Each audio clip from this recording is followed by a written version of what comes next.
야고보서 1장입니다. 저희들이 이제 야고보서에 왔는데, 야고보서는 특징이 있는데 50페이지에 보면은 구원받는 자의 삶을 강조하고 있다. 믿음의 실천적 측면을 강조한 성경이다.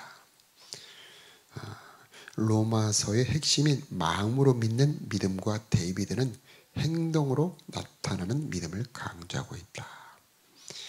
글자는 믿음이라는 단어를 사용하지만 그 안에 들어있는 내용은 전혀 다른 내용입니다.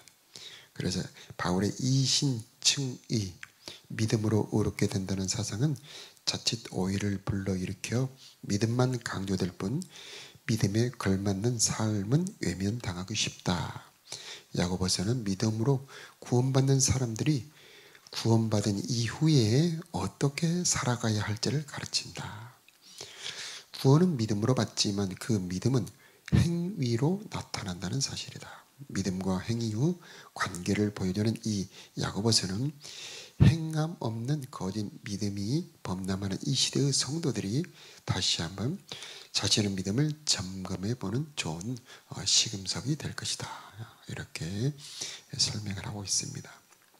자, 우리 1장으로 가서 1절에 하나님과 주 예수 그리스도의 종 야고보는 흩어져 있는 12지파에게 문안하노라. 우리 신앙인들이 교회에서 머무는 시간보다 가정과 직장, 사회에서 보내는 시간이 훨씬 더 많죠. 흩어져 있는 우리들의 삶의 현실 속에서 어떻게 살아가야 하는가? 이것은 교회에 있는 시간보다 많은 우리들에게 너무나 중요한 문제일 것입니다. 우리들이 부딪히는 삶의 현장에서 다가오는 시련과 고난을 어떻게 맞이해야 하는가? 삶의 지침과 방향을 제시하는 것이 바로 야고보서입니다. 자, 그래서 우리들의 삶의 현장에서도 함께 하시는 하나님, 예배 때 성전에서 만나 주셨던 하나님은 내가 부딪히는 현실과 삶의 현장에서도 함께 계신다. 내가 만나는 이 고난 속에서 나를 도우실 준비를 하고 나와 함께 계시고 내 안에 계시다. 그래서 너희 안에 계신 이는 하나님이시다. 너희 안에는 그리스도가 계시는데 그분은 하나님의 비밀이고 하나님의 풍성이다. 그분 안에는 모든 지혜와 지식의 보화가 들어있고 신성의 모든 충만이 육체로 거하시는 분이시다. 자, 중요한 것은 그분이 내 안에 나와 함께 계신다. 그래서 우리는 우리들에게 부딪히는 모든 이 어려운 현실 속에서 넉넉히 이길 수 있다. 다윗이 어디로 가든지 이기게 하셨던 하나님은 우리도 이기게 하실 것이다. 바로 이것이 우리들의 믿음이 되는 것입니다. 그래서 2절에 내 형제들아 너희가 여러 가지 시험을 당하거든 온전히 기쁘게 여겨라. 고난과 시험을 직면하는 마음 자세입니다. 우리들에게 어려움이 닥쳐올 때 마음 자세가 무엇인가? 그래서 고난과 시련은 해석이 중요합니다. 관점이 중요합니다. 어떤 마음 자세로 맞아들이냐에 따라서 유익이 되기도 하고 손해가 되기도 합니다. 나는 이 어려움 속에서 결코 망하지 않는다. 하나님은 능히 피할 길을 준비하고 기다리신다.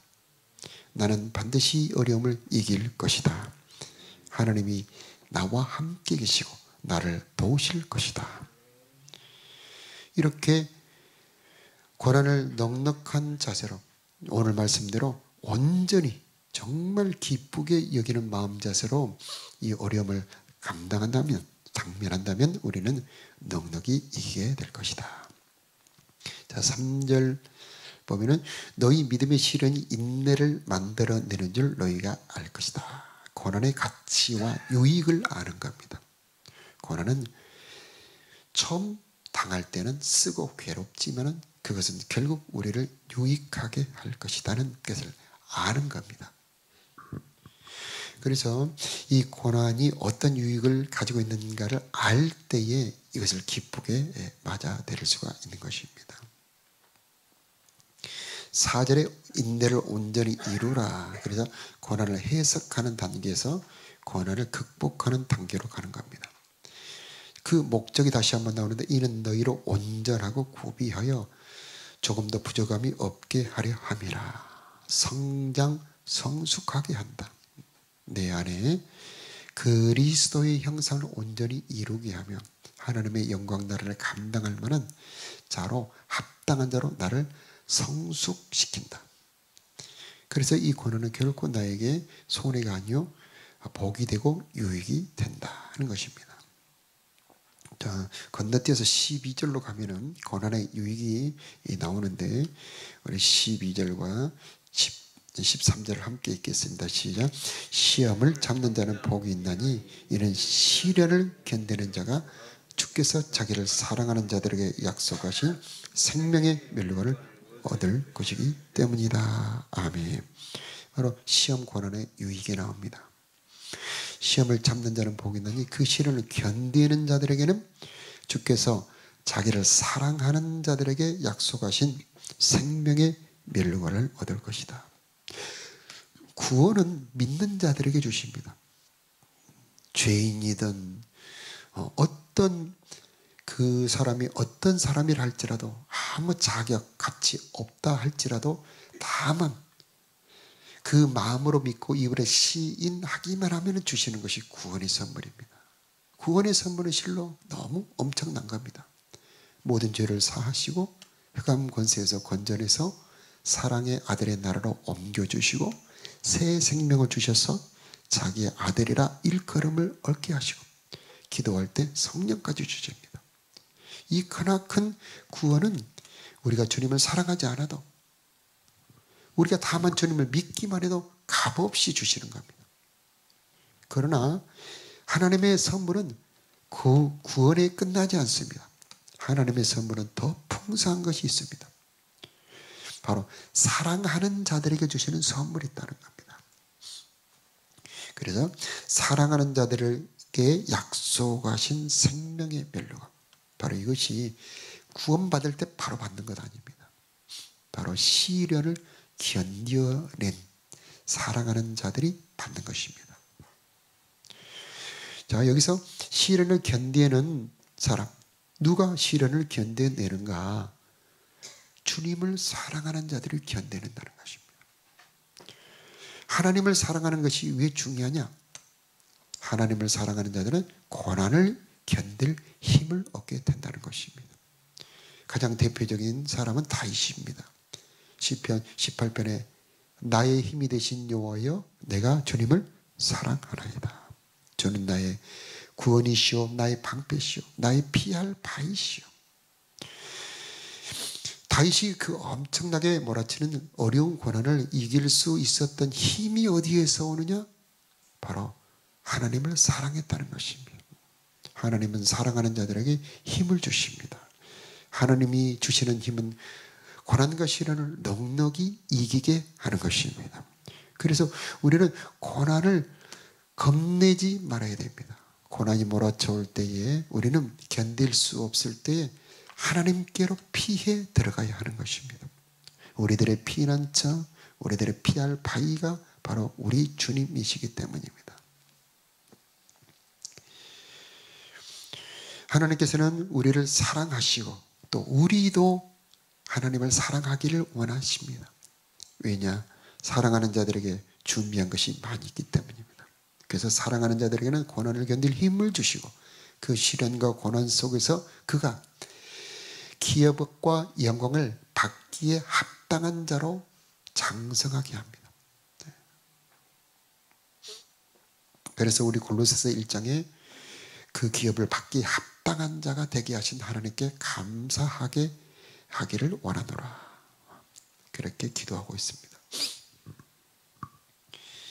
자, 우리가 골로새서를 기억해 보면 1장 11절에 보니까 기쁨으로 모든 견딤과 오래 참음에 이르게 하기를 원하노라. 그래서 우리의 당하는 고통의 괴로움보다 하나님이 주시는 기쁨이 더 클 때에 우리는 고난을 견딜 수가 있는 것입니다. 그 기쁨을 누구에게 주시느냐? 하나님을 사랑하는 자들에게 주시는 겁니다. 자, 또 누가 이 고난을 견딜 수 있느냐? 5절과 6절 함께 읽겠습니다. 너희 중에 시작. 너희 중에 누구든지 지혜가 부족하거든 모든 사람에게 후히 주시고 꾸짖지 아니하시는 하나님께 구하라. 그리하면 주시리라. 6절. 오직 믿음으로 구하고 조금 더 의심하지 말라. 의심하는 자는 마치 바람에 밀려 요동하는 바다 물결 같으니. 7절. 이런 사람은 무엇이든지 주께 얻기를 생각하지 말라. 두 마음을 품어 모든 일에 정함이 없는 자로다. 아멘. 자, 누가 고난을 견딜 수 있느냐? 기도하는 자가, 지혜를 가진 자가 고난을 견딜 수 있습니다. 자, 지혜는 문제를 해결하는 능력입니다. 지식과는 약간 차이가 있습니다. 자, 이 야고보서는 흩어져 있는 12지파, 즉 유대인들에게 보낸 편지인데요. 그 당시에 유대인들은 많은 고난을 받고 있었습니다. 마치 우리 일제시대 때 이 조선 땅이 너무나 힘들어서 저 간도로 중국으로 피한 사람들이 참 많았었습니다. 그들의 고난은 참 엄청났죠. 그런데 그 조선시대에 멀리 간도로 갔던 사람들, 그 사람들보다 당시의 유대인들은 더 고난이 많았습니다. 로마의 식민지였습니다. 뿐만 아니라 예수 믿었기 때문에 더 힘들었습니다. 기독교가 핍박을 받는 시대였기 때문이죠. 자, 이런 엄청난 고난을 받는 그들이 어떤 힘으로 그 고난을 이길 수 있었을까? 바로 기도하는 힘이었습니다. 하나님의 지혜가 공급이 되었습니다. 지혜는 어려움을 피하고 도리어 어려움이 유익이 되도록 하는 능력을 가지고 있습니다. 그래서 무릇 얻을 만한 것보다 하나님의 지혜를 구해라. 잠언서에 계속 많이 나오죠. 이 지혜는 하나님께서 적절하게 우리가 어떻게 대처해야 될지 알려주는 겁니다. 모든 형편과 처지에서 가장 적절하게 하는 행동, 바로 이것은 하나님이 공급해 주신다는 겁니다. 그래서 하나님은 모든 사람에게 후히 주시는 분이시다. 하나님은 어떤 분이시냐? 꾸짖지 아니하시는 하나님이시다. 혹시 우리가 실패하고 넘어지고 자빠졌어도 우리를 꾸짖지 아니하시고 용납하시는 하나님이시다. 그분에게 구하라. 그리하면 주시리라.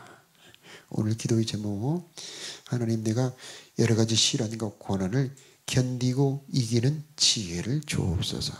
기도해야 되겠습니다. 자, 9절에 보면 낮은 형제는 자기의 높음을 자랑하고. 자, 우리들에게 갑자기 어려운 문제가 닥칠 때에 가장 문제 중에 하나가 낙심하는 겁니다. 자기 모멸감이 되는 겁니다.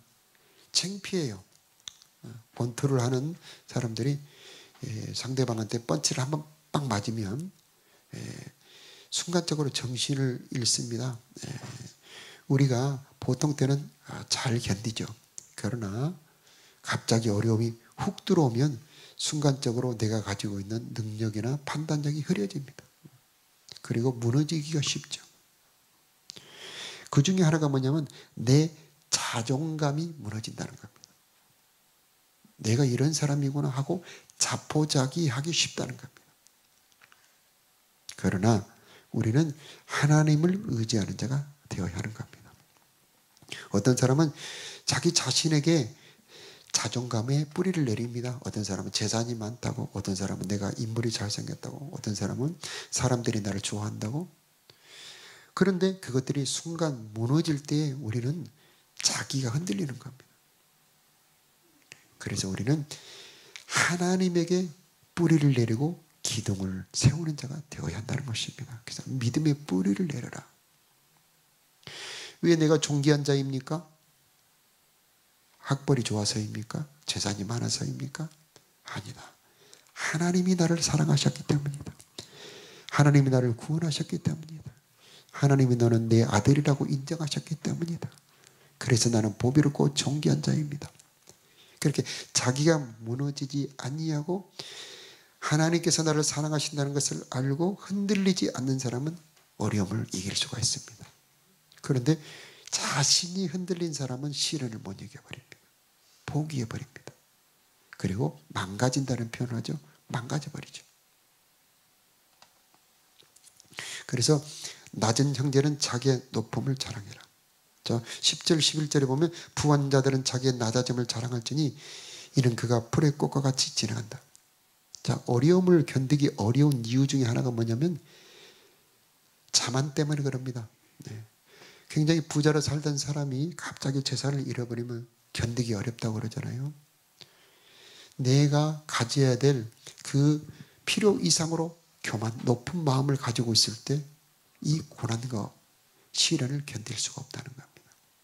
그래서 우리는 이런 기도 드려야 되겠죠. 하나님, 내가 너무 자만하지도 않게 하여 주시고 내가 너무 내 마음이 무너지지도 않게 하여 주셔서 하나님이 붙들어지는 내 마음, 하나님 안에 있는 내 자아상, 하나님 안에 있는 자아상을 갖기를 원합니다. 이런 기도를 드려야 될 것입니다. 자, 재물에 자기의 힘을 가지고 있는 사람들은 그 재물이 흔들릴 때 자기도 흔들리는 겁니다. 그래서 부한 자들은 자기의 낮아짐을 자랑해라. 재물은 풀의 꽃과 같이 지나간다. 그래서 해가 돋고 뜨거운 바람이 불면 풀을 말리면 꽃이 떨어지고 그 모양의 아름다움이 없어지느니 부한 자도 그 행하는 일에 이와 같이 세잔할 것이다.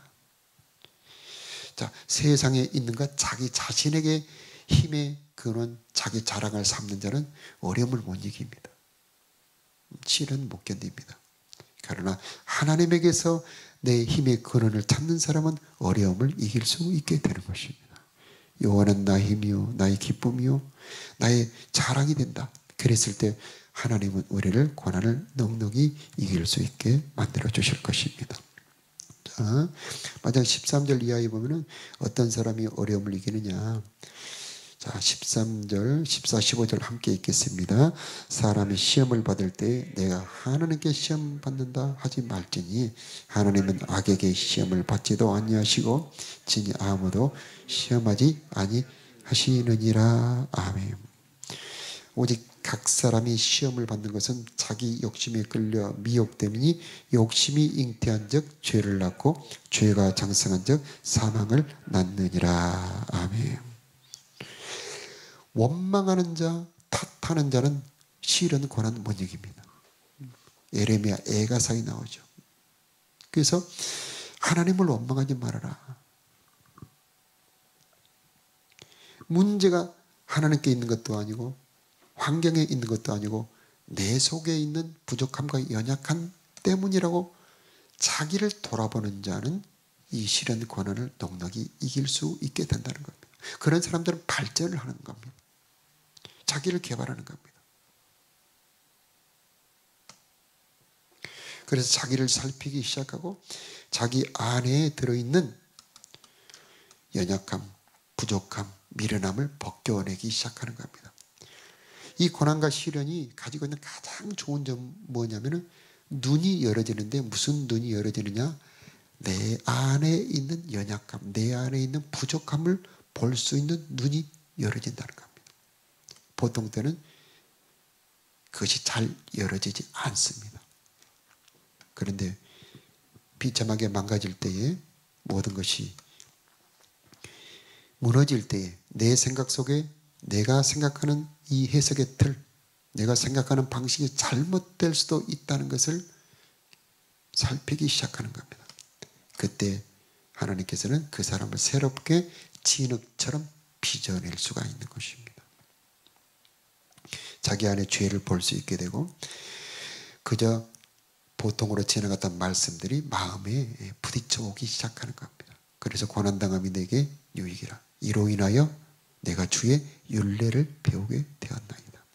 전에는 그렇게 행하였더니 이제는 주의 말씀을 지키나이다. 이렇게 고백하게 되는 겁니다. 자, 하나님을 사랑하는 저와 여러분이 되시기를 바랍니다. 하나님께서는 우리에게 혹시 어려움이 올 때 그 모든 어려움을 넉넉히 이길 준비를 갖추고 우리를 기다리고 계십니다. 하나님을 사랑하며 기도하는 자, 주님이 주신 기쁨을 받는 자들은 모든 것이 합력하여 선을 이루시는 하나님의 도우심으로 화가 변하여 복이 될 것이고 고난 속에서 더욱 아름다운 선물을 받게 될 줄로 믿습니다. 우리 다 같이 기도하겠습니다.